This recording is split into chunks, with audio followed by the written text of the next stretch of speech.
Picture this. It's 1872. Susan B. Anthony, a woman whose name would one day be synonymous with fierce determination, strolls into a Rochester polling place. She marks her ballot just like any citizen would. But in that moment, she commits what the United States government considered a federal crime. Can you imagine? Her punishment: a hefty $100 fine and a stern order to simply sit down and, more importantly, stay quiet. Her response, well, it wasn't quiet at all. Was one of the most quietly ferocious, intellectually devastating speeches ever delivered on American soil. A defiant roar against injustice. Stick around, because today we're not just looking back at history. We're unpacking how a single courtroom defense by one incredible woman managed to completely rewrite the logic of citizenship, shaking the foundations of who we, the people, truly were, and why her words still echo in every ballot box you see, even today. Let's really set the scene here. We're just 2 years out from the ratification of the 15th Amendment, which, for the first time, explicitly says men can vote regardless of race. A monumental step, right? Absolutely. But notice what it doesn't say. It never mentions women. Not a word. And for seasoned organizers like Anthony, who had been fighting for universal suffrage for decades, this omission was a gaping, infuriating hole in the fabric of American democracy. She saw a glaring contradiction in we, the people. If we meant all people, why were half the population still excluded? So, with characteristic boldness, she decides the fastest, most undeniable way to expose this constitutional flaw is to step straight through it. On November 5, 1872, she and 14 other women, all equally determined, hand their ballots to the election inspectors in Rochester, New York. It wasn't a secret act. It was a public declaration. 3 weeks later, the inevitable knock comes. A deputy U.S. Marshal is at her door, arrest warrant in hand. Suddenly, a routine act that most men took for granted, something they did before breakfast, becomes a national sensation. Newspapers are quick to label her the female criminal. Ministers decry her as unnatural, and the federal prosecutor, clearly rattled, promises a speedy trial. His goal? To discourage any copycats. But Anthony, ever the strategist, sees not a defeat, but an opportunity. She seizes the stage, transforming a courtroom a place typically meant for judgment to a classroom. And she's about to teach the country a lesson in constitutional grammar they desperately needed to learn. Her act of civil disobedience, far from being silenced, became a megaphone for the suffrage cause, forcing the nation to confront its own hypocrisy. Anthony's first brilliant move was to completely redefine the terms of the conversation. She didn't beg for the vote. She demanded it as an existing right. She began her legendary 1873 speech with a syllogism so blunt, so undeniably logical, it felt less like an argument and more like a dare. Here's the core of it. The U.S. Constitution begins with we the people. Women are undeniably people. Therefore, women already possess every single right listed in that foundational document. See the elegant simplicity. No new amendments needed, no special pleading or sentimental appeals, just basic, undeniable reading comprehension of the nation's supreme law. She didn't ask for a favor. She pointed to the text. She meticulously quoted the preamble, the Privileges and Immunities Clause, and the 14th Amendment's Equal Protection line, stitching them together into what she powerfully called the supreme law of the land. The sheer beauty here is logos, pure logic running at full throttle. She refused to argue morality or social custom when the plain text of the law was so clearly on her side. Why debate what should be when the Constitution already dictated what is? And then she delivers this absolutely devastating line, a rhetorical hammer blow. It was not a Republican form of government they created. It was an oligarchy of sex. Think about that for a second. That line lands like a slap because it weaponizes the very language and ideals of the founders against their descendants, exposing the fundamental hypocrisy of a nation that claimed liberty for all while denying it to half its population. Hugh was saying, "You call yourselves a republic, but you're operating like a tyranny." It was an intellectual mic drop. But logic alone, however unassailable, isn't always enough to sway public opinion or a judge. That's where ethos comes in. And Anthony was a master. She understood that credibility was key, especially when you're being branded a criminal.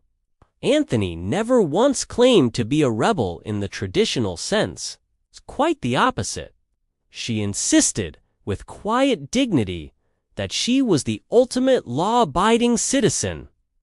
She meticulously cited her Quaker upbringing, a background associated with moral rectitude and social justice. She pointed to her tax record, demonstrating her civic responsibility. She even referenced her respected career as a school teacher, a profession that embodied order, education, and community service. These weren't random details. They were carefully chosen brushstrokes, painting a portrait of someone who not only colored inside the lines, but understood their fundamental importance. Then, with a rhetorical flourish, she flips the accusation back on her accusers. The real lawbreaker, she asserted, was any judge who dared to enforce an unconstitutional statute, any government that denied its citizens their inherent rights. By steadfastly refusing to pay that $100 fine, she wasn't just being defiant. She was strategically positioning herself as the enforcer of a higher law. The adult, if you will, in a room full of legal toddlers who couldn't grasp the basic principles of their own governing document. This strategy was absolutely brilliant. Jurors and the wider public might have initially bristled at her message, might have been uncomfortable with a woman speaking so forcefully, but they couldn't help but trust the messenger. Because she sounded less like a fire-breathing radical and more like a meticulous librarian. Calmly, rationally, and irrefutably laying out the facts.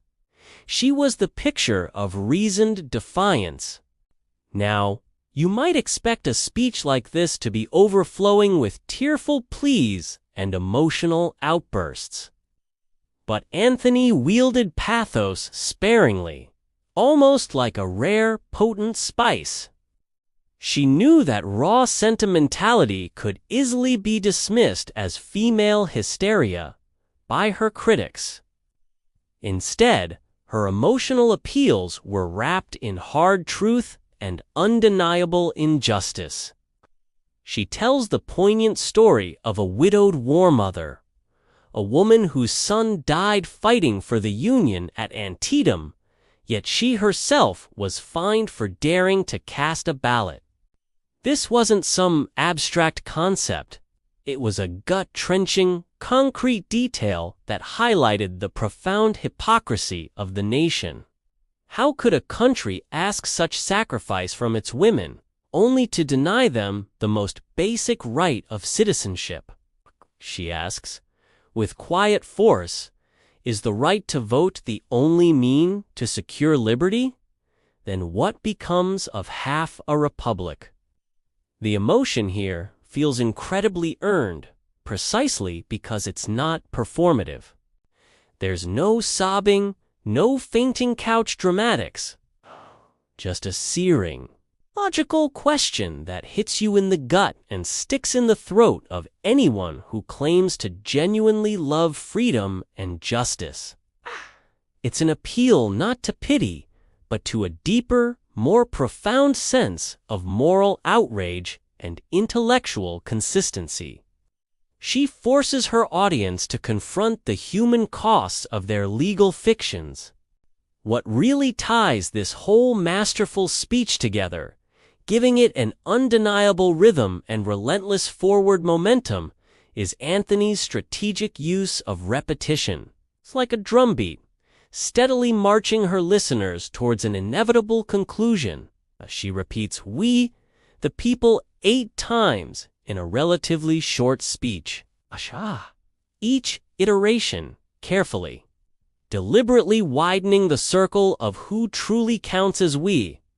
She transforms the very opening words of the Constitution into a powerful, inclusive chant, making it impossible to ignore the inherent contradiction of excluding women. But she doesn't stop there. She also favors rhetorical questions, a technique that is pure genius in its simplicity and effectiveness. Are women persons? She asks. Do citizens pay taxes? Can a republic deny representation? These aren't questions she expects a verbal answer to. Oh no. These questions force the audience, whether they're in the courtroom or reading her words in a newspaper, to supply the answer themselves. And once you say those words out loud, even if only in your head, once you've arrived at the logical conclusion on your own, that reasoning becomes yours, not just hers. This transfer of ownership, this moment of self-persuasion, is the secret sauce of effective rhetoric. Once you've internalized the answer, it's incredibly hard to take it back, to unknow what you now understand. She wasn't just telling them. She was leading them to discover the truth for themselves. Of course, not everyone was thrilled with Anthony's courtroom education. Justice Ward Hunt, the presiding judge, was clearly not amused. Key found her arguments inconvenient, perhaps even dangerous.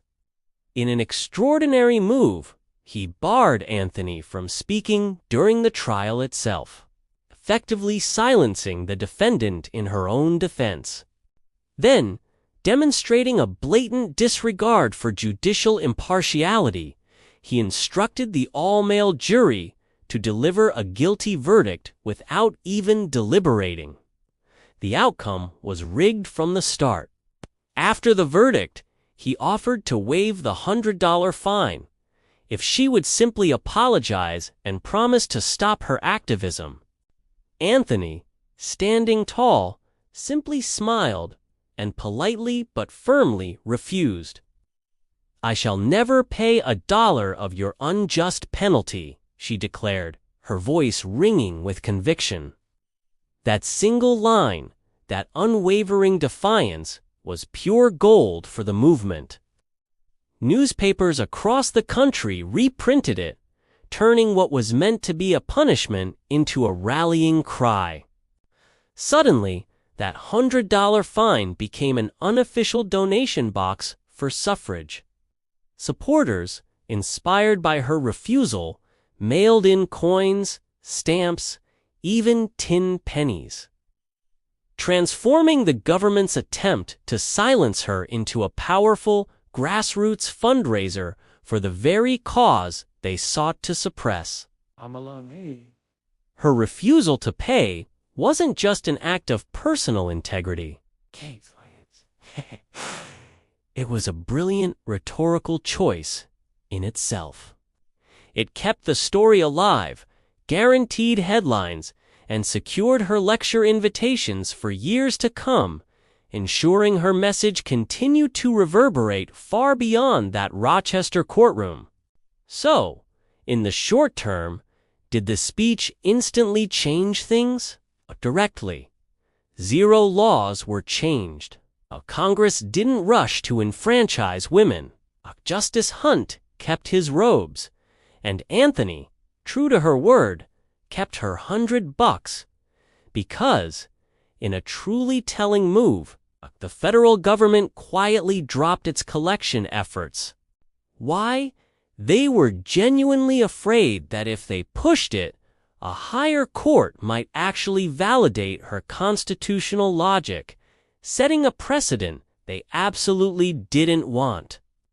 But in the long term, Anthony's speech became far more than just a courtroom defense. It became a template, a foundational text for the entire suffrage movement. Every suffrage leaflet, every pamphlet printed after 1873, almost invariably quoted her "We the People" syllogism. Her arguments provided the intellectual backbone, the constitutional justification that suffragists needed to articulate their demands. When the 19th Amendment finally passed in 1920, decades after Anthony's trial, veteran activists universally credited her courtroom lesson for normalizing the radical idea that voting isn't some special privilege granted by men, but an inherent right of citizenship. And the echoes didn't stop there. Even civil rights lawyers in the 1950s, arguing the landmark Brown v. Board of Education case, borrowed directly from her constitutional literalism, her insistence on reading the document as it was written to secure rights for all people. One speech, delivered in defiance, created countless echo chambers of justice for generations to come. If you're finding this deep dive into rhetorical genius as fascinating as we are, do us a favor, tap that like button. It's a small click for you, but it tells the algorithm that real humans still care about real history. And hey, while you're at it, why not subscribe? Okay, we drop a fresh analysis like this every single week. Fast forward to today. Look around. Voter ID debates, polling place closures, heated discussions about election integrity. What are these really about? Still circling the very same fundamental questions Susan B. Anthony posed over a century and a half ago. Who counts as we? What truly makes a citizen? Hey? And her answer, refreshingly, powerfully, simple, still holds true. Read the document. If that foundational document says people, then you simply don't get to arbitrarily have the head count because of petticoats, or the size of someone's paycheck, or the color of their pigmentation. It's that simple and that profound. Her speech reminds us, in no uncertain terms, that constitutional rights, however eloquently written, mean very little until ordinary, courageous people insist on them, sometimes by bravely breaking the very laws that unjustly violate those rights. That inherent tension between the clear, written text of our laws and the sometimes stubbornly slow, often prejudiced traditions of societies, not some dusty museum piece from the past. It is, in fact, the vibrant, pulsating engine of every single rights movement you'll ever Google. From the past to the present, and undoubtedly into the future. So, the next time you step into that quiet, solemn space of a voting booth, take a moment. Remember Susan B. Anthony's audacious bargain. One seemingly illegal ballot, 1 century of tireless conversation, and ultimately, a seismic shift in who gets to shape our collective destiny. Her speech proves, beyond a shadow of a doubt, that rhetoric isn't just flowery decoration tacked onto politics. It is the fundamental software that runs democracy itself. She weaponized grammar, she out-argued a federal judge, and she paid nothing but postage for the privilege of changing the world. That's not just history. That's a masterclass in how words, thoughtfully chosen and courageously delivered, can walk into the ballot box long, long before you ever do. Now, leave a comment below. Which part of her incredible argument would you steal for a modern campaign today? And while you're pondering that, maybe hit subscribe, because the past is never truly past. And every single vote cast is a powerful, ongoing footnote to Anthony's unfinished but ever-evolving sentence.